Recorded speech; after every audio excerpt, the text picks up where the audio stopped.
Dans le cadre de l'objet du mois du musée d'Unterlinden, je vous présente l'ensemble de 12 panneaux pinceau vert par Anna-Maria Riffel, tous restaurés et enfin présentés au musée d'Unterlinden pour minimum 15 ans.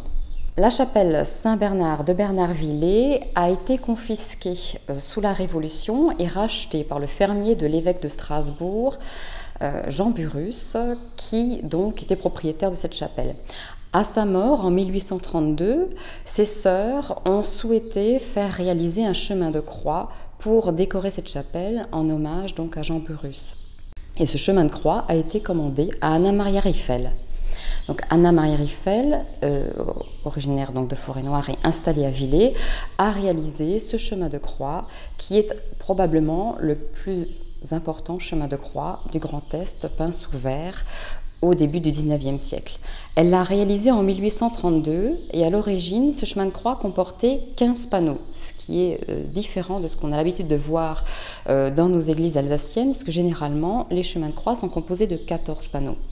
Le 15e panneau, traditionnellement en Allemagne, représentait Sainte Hélène découvrant la Sainte Croix. Alors ce panneau existait jusque dans les années 67-70, 1967-70, date à laquelle il a encore été évoqué. À partir de là, il disparaît, ce panneau a probablement été volé.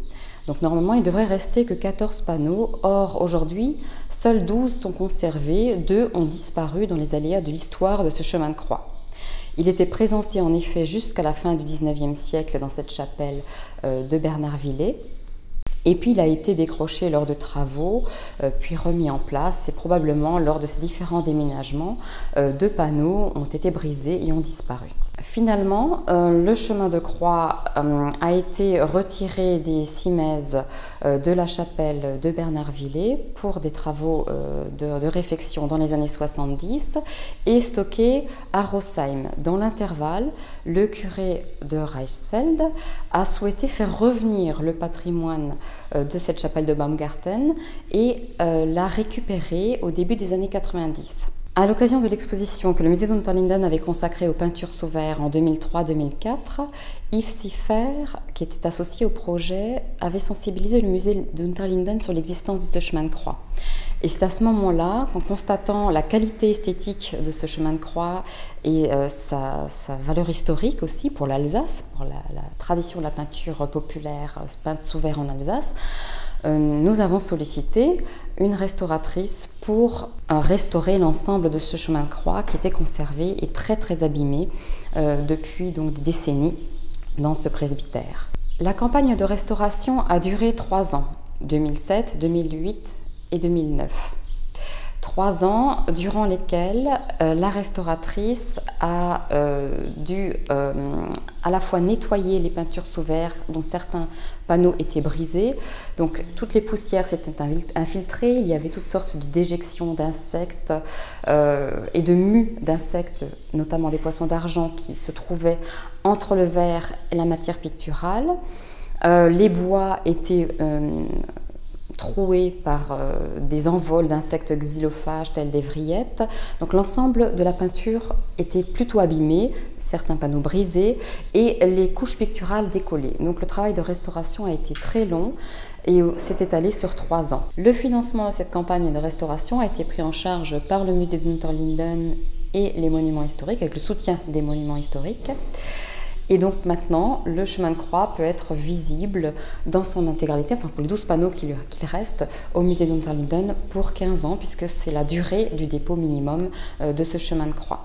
Le format des panneaux est exceptionnel, mais la qualité aussi de la peinture est exceptionnelle, ce qui nous permet de dire aujourd'hui qu'Anna-Maria Riffel était probablement originaire d'une famille de peintres verriers, de peintres sous verre. En tout cas, ce qu'on a découvert, c'est qu'elle s'est inspirée à le graveur italien du XVIIIe siècle, donc elle s'est quand même servie de support iconographique important, prestigieux. En tout cas, elle avait une connaissance picturale en histoire de l'art qui lui permettait donc de rebondir pour réaliser ses peintures sous verre. Le geste aussi, la technique et le style de sa peinture est très lyrique, très expressionniste, très différent de ce qui se faisait à l'époque, en particulier par l'atelier de peinture de Faller, qui est l'autre peintre de la région. Faller est originaire de Mulhouse et réalisait également des chemins de croix. Donc par rapport à ces ateliers populaires alsaciens comme celui de Faller, la peinture d'Anna Maria Riffel est beaucoup plus élaborée, dans un style beaucoup plus à la fois libre et expressionniste, et surtout sa peinture investit l'ensemble du format de la plaque de verre.